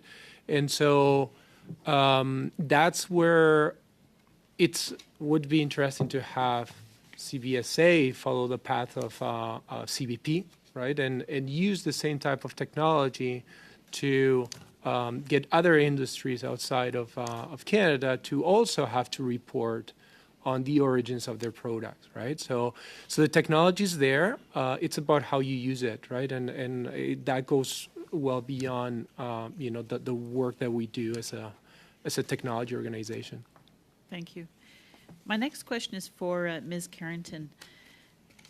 There's been some issues raised that because there's no mediator or oversight with the blockchain technology, that there's concerns about exploitation. Can you tell this committee about the risk of exploitation of vulnerable people and if there is anything we can do to mitigate those risks? Well, I guess I would take that to the potential with cryptocurrency. So we did see back in 2017 when we saw a lot of initial coin offerings entering the market, a lot of people were being unfortunately scammed, being given false ideals on what they were going to get for returns and taking monies from a market that they shouldn't have had access to, basically mostly illegal crowdfunding. I would strongly state that, like in Canada, since we've seen the 2017 ICO boom as well as the Quadriga collapse, that Canadians can feel a lot more confident if they are working directly with our Canadian virtual asset service providers and crypto trading platforms because of the fact that they are very regulated and they do engage very strongly with our regulators across the country, as well as with they engage with FINTRAC, IROC.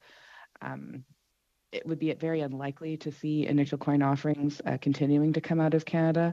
It would be very unlikely to see instances like Einstein, Quadriga, FTX continuing to happen in Canada based on how our regulators engage closely with this industry. So I would personally say that Canadian consumers can be confident if they are directly dealing with trusted Canadian exchanges. Any of the companies that our consortium currently deals with, we do a very strong vetting process. We don't deal with companies or engage with companies that we don't personally trust or we wouldn't personally use or endorse. Are there other panel members that want to respond to that question as well? I would love to respond to that question. I'm going to read a post on Reddit from the Bitcoin Canadian Forum, and it's a post about my organization. And it's titled, "Say What You Want About Different Exchanges, but NDAX called my mother and warned her that buying Bitcoin is risky. I was talking to my mom about buying Bitcoin and suggested using NDAX as I found that exchange reasonable and easy for my use. My mother created an account, and in less than a day, she got a call from Julia at NDAX warning her about the risks and dangers of Bitcoin. Julia was mostly concerned my mom was getting scammed or being manipulated. They had a good discussion, and Julia reiterated all the things I've been saying as well. It's a risk. There are no guarantees. You can lose your money. Do not invest more than you want to, and definitely not more than you can afford." I was pretty impressed that they took the time to call and have that personal discussion with my mom and do their best to ensure she knew what she was getting into. So I hope that is a window into how Canadian trading platforms such as NDAX treat more high risk or high vulnerable clients. Thank you. Mrs. Carrington, I noticed that you're a co-founder of the Canadian Blockchain Association for Women, and I'd be very interested in you telling the committee about your work on exploring the impacts of blockchain technology adoption on women and other unrepresented groups. Thank you. So I we're co-founding the Canadian Blockchain Association for Women with Alexis Pappas. She's currently the Chief Innovation Officer with Guild One, with Janine Moore. She's the National Blockchain Assurance Lead at Deloitte, and with Pamela Draper, who is the CEO of Bitvo. Our goal is to make sure that we had gender parity within the space. We feel that blockchain has an amazing opportunity to create better inclusion, not just but in underrepresented groups.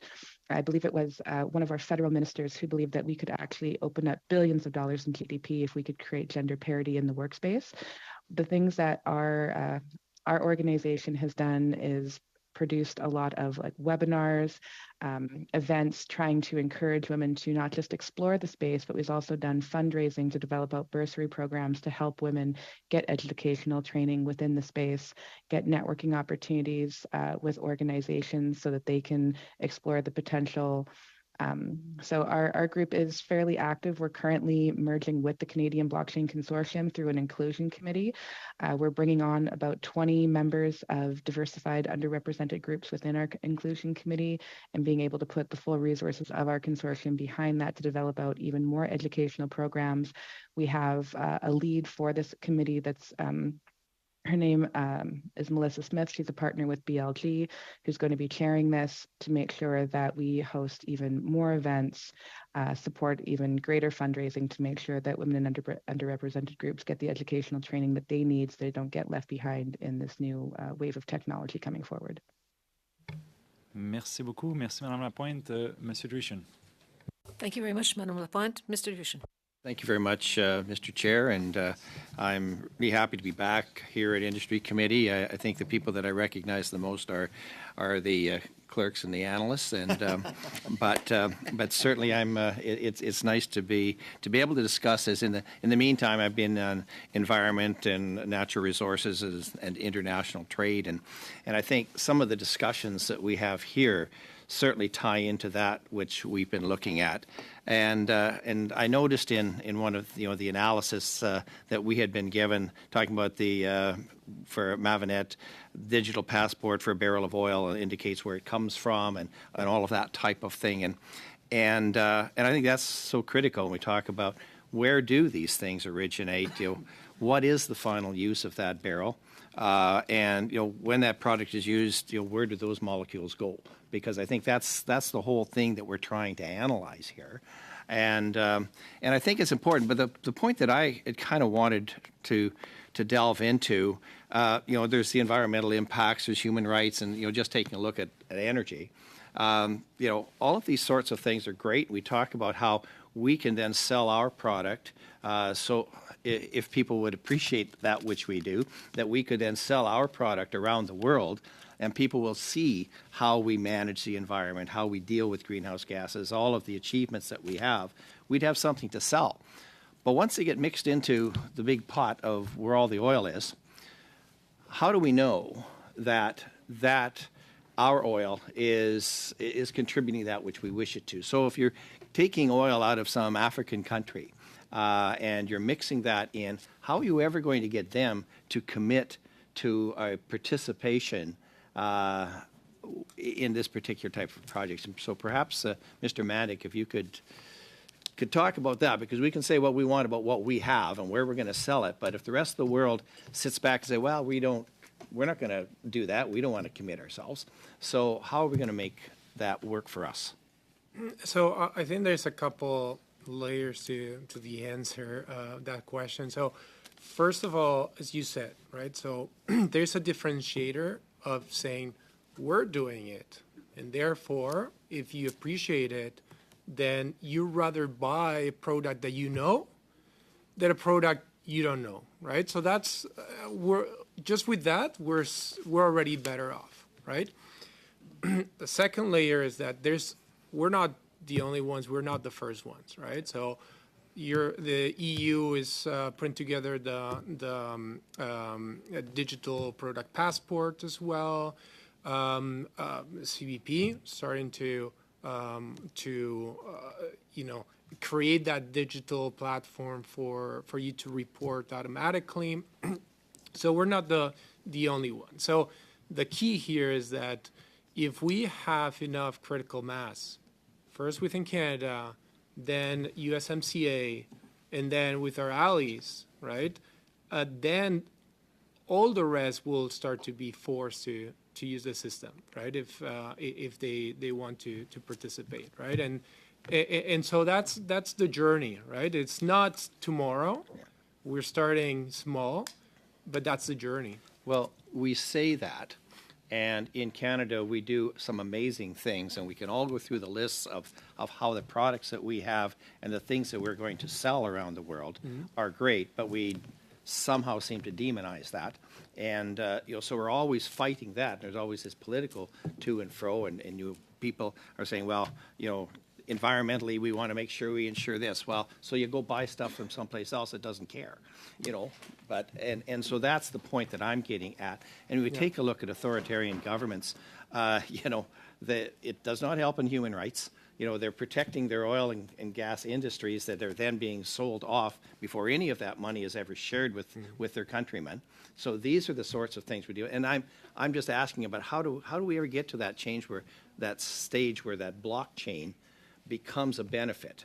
And and we're kind of talking about the same thing, but I just so in my mind we need to do it, because otherwise it doesn't make sense that we produce a greener product here in Canada and then someone overseas produces a product while we're imposing regulation here in Canada for companies, and they produce it cheaper with a higher environmental footprint.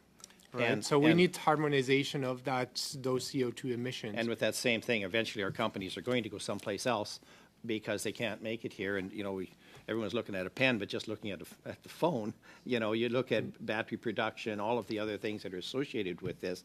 If you don't know where it's coming from, exactly. And then you say, well, that's okay, I just bought a phone, but where did you buy it from? Yeah. And I think this is the advantage that blockchain has, and I think that's really a critical aspect of this. Is my time just about out? It is, Mr. Duchamp. Right. Thank you so very much. Yep. Now, if you don't mind, committee members, I would take the 5 minutes that the Liberals have for questions, and I see consent. Yes, thank you very much. Okay, thank you. So I'll take the rest of the time. I've been very generous with everyone. Donc, pour commencer, j'aimerais juste.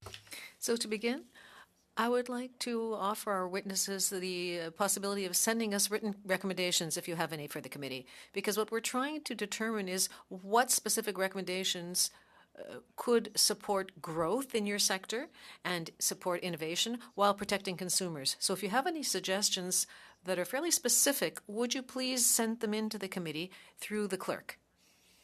Is for Mr. Rasool and Mr. Amiouni. And it echoes a line of question that my colleague, Mr. Erskine Smith, had last week in committee. I gather that based on the regulatory framework we have for exchanges here in Canada, something like FTX wouldn't have happened here. However, how can we make it even better so that Canadian exchanges are renowned for their safety, their security, their consumer protection? One of the questions that he had was the responsibility of exchanges when it comes to listing different tokens and what kind of due diligence they ought to do. And he was highlighting Luna, which is, I think, a good example. So to what degree do exchanges, you think, should be responsible for the tokens that they list? And what kind of due diligence should they do? And I could start with Mr. Rasool and then Mr. Amiouni. Thank you so much for the question. So all assets that are listed on Index have to go through product due diligence and our coin listing process.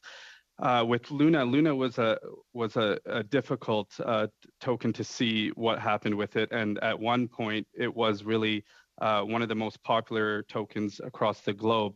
If you look at Coinbase, which is, in my opinion, has the most comprehensive due diligence process for listing tokens, they also passed Luna to be able to be listed on that platform. It is, part of our,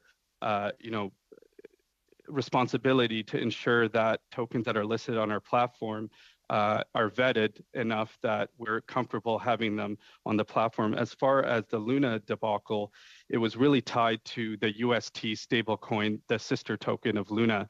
And the depegging of that stablecoin, that algorithmic stablecoin, had the foundation that runs Luna and UST to sell massive amounts of Bitcoin and Luna tokens and then mint more Luna tokens, thus devaluating that asset. If we could look back and identify that, relationship, and if we could have foresaw that the foundation was going to, take those steps to repeg the algorithmic stablecoin, we wouldn't have listed that asset. But like most global platforms and Canadian platforms, the token was listed. But we need to learn from it, and we need to take responsibility for any token that's listed.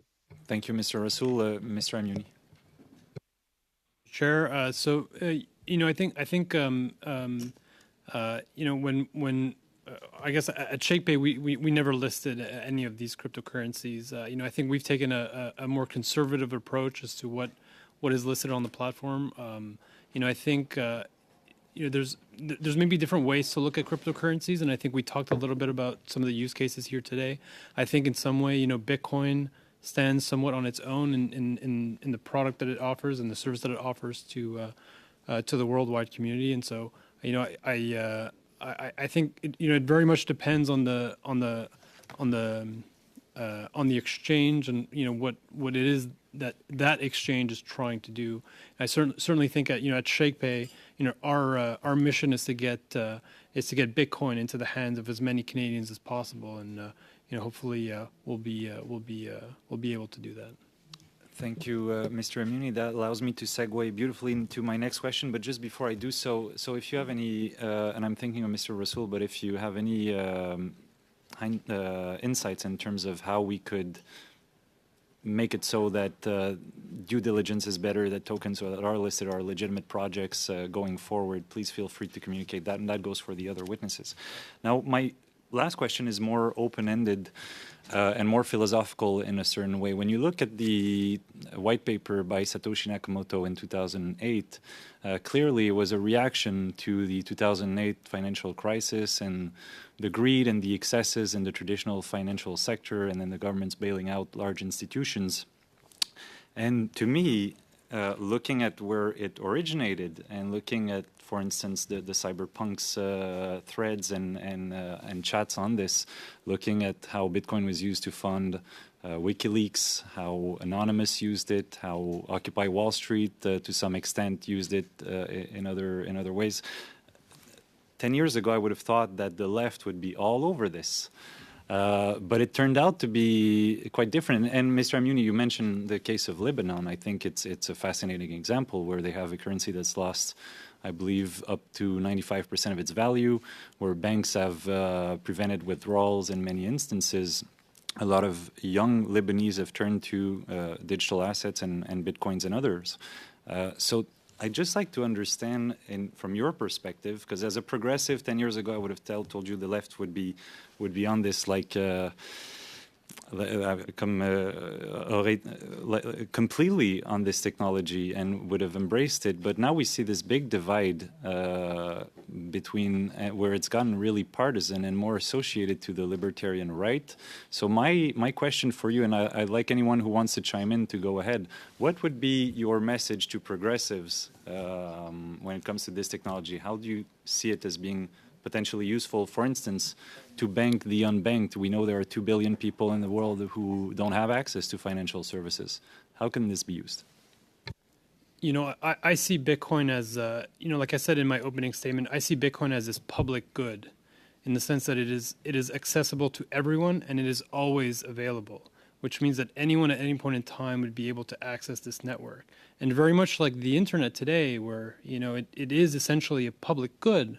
We have cheap, reliable internet in Canada, and this is after decades of work in industry and in government. To me, I see Bitcoin as a similar public good that should be available to all Canadians, so that they would be able to transmit money across borders to families in Lebanon, to families in Argentina, and many other countries in the world where banking services are not as solid as they are in here in Canada. And so to me, I very much see this as a platform that allows anyone the ability to access some new technology that allows them to do things that they couldn't do before.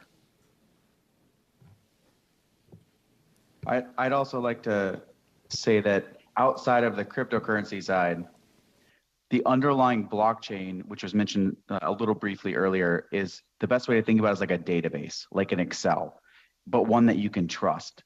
And so think of all the places you use Excel, but it's not fast, it's not immutable. So if there's, in our case, fraud, the fraud exists in that database forever. Once we find it, we can backtrack all the places that fraud existed until we find the root.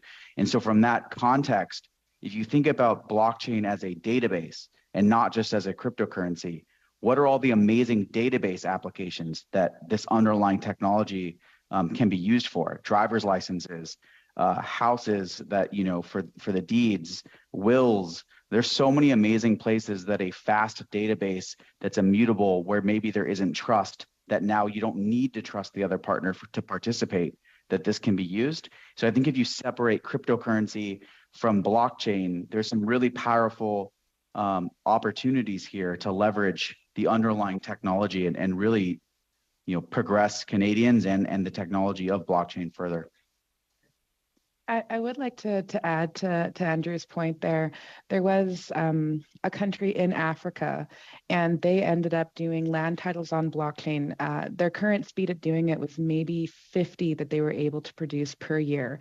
And when you go into third world countries where people don't specifically have like a paper deed or a proof, but they've been sitting on that land for multiple generations, based on the fact that they don't have like a deed or proof of being of ownership of that land outside of the fact that generational they've been there, they're not able, a lot of people are not able to get access to traditional banking. They're not able to get access to loans. They also don't have any security if somebody comes in and tries to remove them off of their land. So by utilizing blockchain technology, they were able to speed up being able to give people that had, I guess, potentially like squatters' rights or generational rights to their land, actually giving them a verified deed to that. And they were able to get about 200. So they were able to quadruple it within that year, giving more and more people in that country better access to banking, to loans, and then security on that. Another piece I'd like to say, when Satoshi Nakamoto or the group that came out and released that paper in response to that financial crisis, a big part of it was due to the fact that when you see high levels of inflation, more and more dollars being produced, and we don't produce as many goods as we're currently producing dollars. It costs people around the world more of their dollars to be able to gain access to that same amount of good. We're seeing it right now in places like Argentina had 198% rate of inflation.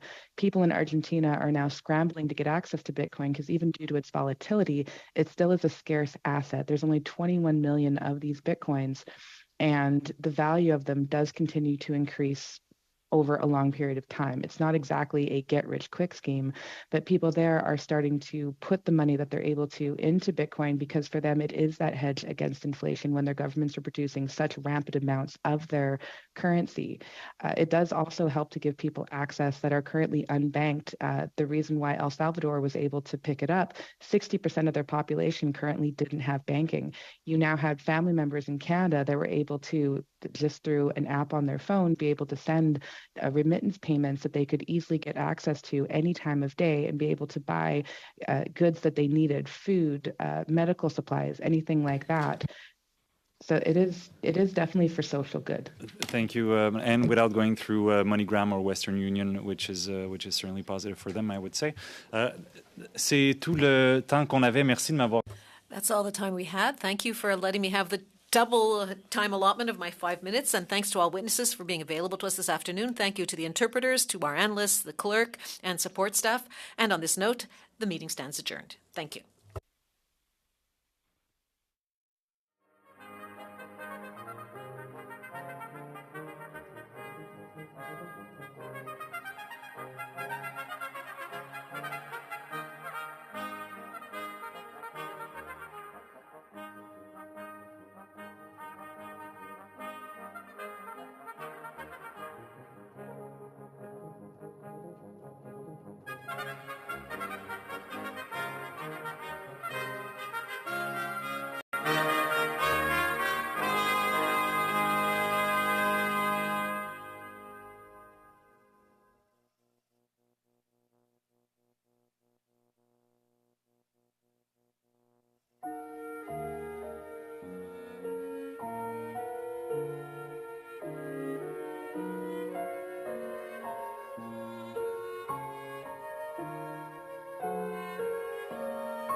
you